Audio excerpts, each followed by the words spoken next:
You appear ready for the oath. This is enough to make your head spin, eh?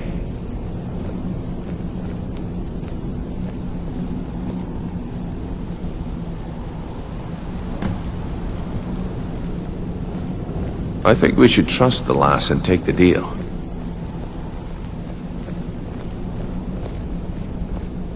You appear ready for the oath. I think we should trust the lass and take the deal. You appear ready for the oath. From the moment you were struck with my poisoned arrow at Snowvale Sanctum, my path changed its course.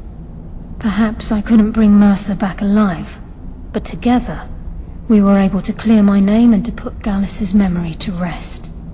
I'd always intended Mercer's fate to ultimately be decided by the Guild, and it seems they've spoken. Proceed down the hall to the gate.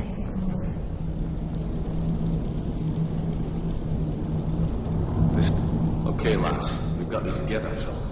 Now what? Beyond this gate is the first step in becoming a nightingale. Whoa there, lass. I appreciate the armor, but becoming a nightingale? That was never discussed. To hold any hope of defeating Mercer, we must have Nocturnal at our backs.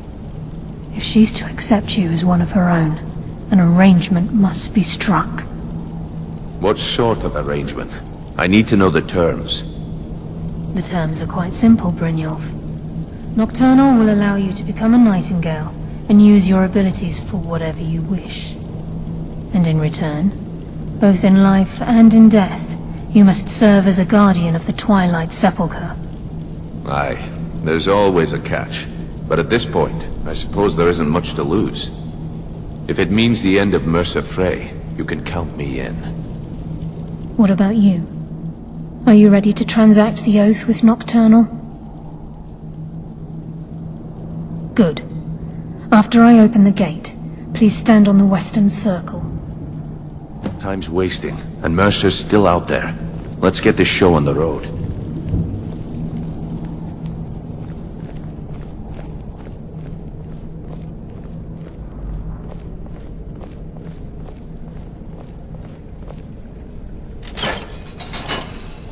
Time's wasting, and Mercer's still out there.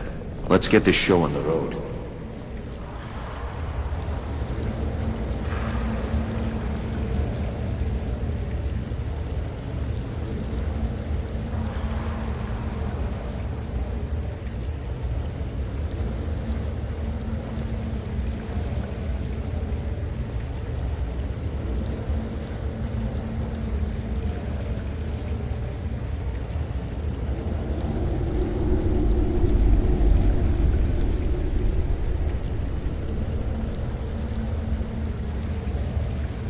I call upon you, Lady Nocturnal, Queen of Murk and Empress of Shadow. Hear my voice! Ah, Carlia. I was wondering when I'd hear from you again. Lose something, did we? My lady, I've come before you to throw myself upon your mercy and to accept responsibility for my failure. You're already mine, Carlia.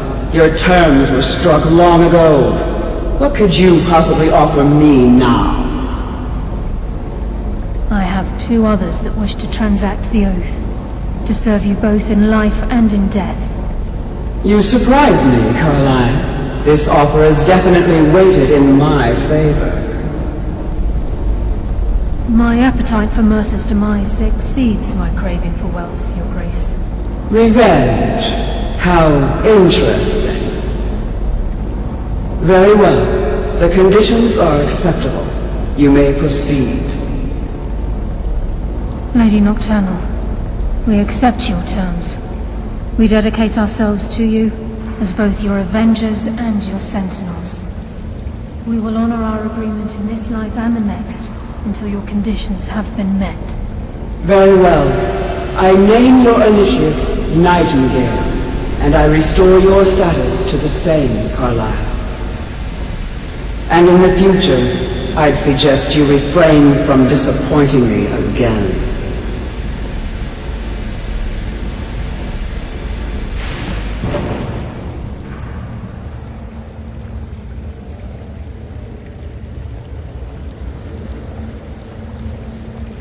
Now that you've transacted the oath, it's time to reveal the final piece of the puzzle to you.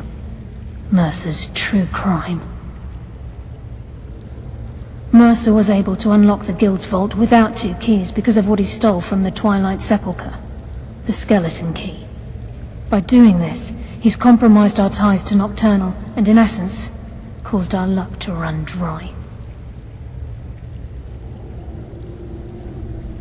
Well, yes, but the key isn't only restricted to physical barriers. All of us possess untapped abilities, the potential to wield great power securely sealed within our minds. Once you realize the key can access these traits, the potential becomes limitless. Although it would benefit the Guild more than you can imagine, in the end it would do more harm than good. If the key isn't returned to its lock in the Twilight Sepulchre, things will never be the same for the Guild. As time passed, our luck would diminish to the point of non-existence, and whether you know it or not, our uncanny luck defines our trade.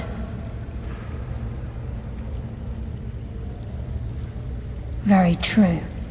In our line of work, it's quite rare we set out to return a stolen item to its rightful owner. Before we depart, Brynjolf has some business to discuss. I suggest you listen to him. Listen, lad. There's one last piece of business we need to settle before we go after Mercer. The leadership of the Guild. Listen, lad. There's one last piece of business we need to settle before we go after Mercer. The leadership of the Guild. Carlia and I had a long discussion before you arrived here. Thanks to your efforts, Mercer's treachery has been exposed. After we deal with him, all that remains is restoring the Guild to its full strength. As a result, we both feel that you have the potential of replacing Mercer as leader of the Thieves' Guild. I've been at this game a long time, my friend. A long time. I've stolen trinkets from nobles and framed priests for murder. I'm good at what I do, maybe even one of the best, but it's all I know. I've never been one to lead, never desired it, never cared for it, don't want it. Well, we have a bit of an errand to run before your coronation, so don't get sentimental on me now. Then it's decided. When this is all over and Delvin's contacts assure me that we've regained our footing in Skyrim, we'll handle the details. Until then, we have quite the task ahead. I've been poring over the plans you brought us, and I'm convinced the eyes of the Falmer are in the Dwarven ruins at Erkenthand. Carlia and I will meet you there. Prepare yourself, lad. This will be a fight to remember. If you would have asked me that yesterday, I'd have said no, but now I think our chances have improved. Look, call me crazy if you like, but I trust Carlia. I don't think she'd lead us down a suicidal path. Besides, I'd rather die with some of Mercer's blood on my blade than spend the rest of my life regretting that I ran the other way. Aye, and some of what Carlia said is starting to make sense. Mercer may have damaged our reputation and raided our coffers, but this goes well beyond even his twisted form of larceny. Old Delvin kept calling it a curse, and we all laughed at him. Looks like the joke's on us. Until next we meet, lad.